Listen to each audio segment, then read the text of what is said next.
So the neighbors called the cops on me again, and this time they reported a frozen husky on my front porch.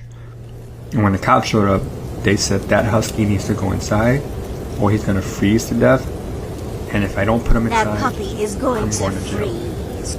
So what should I do at this point about my Karen neighbor? Should I get a lawyer?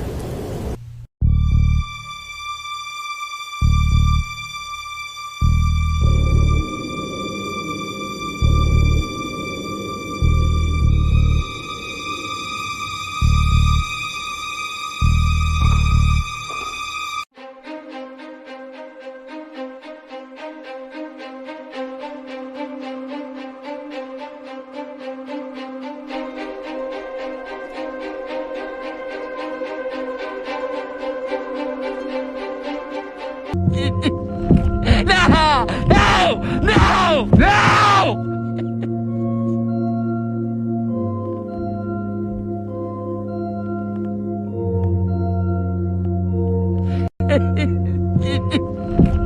No!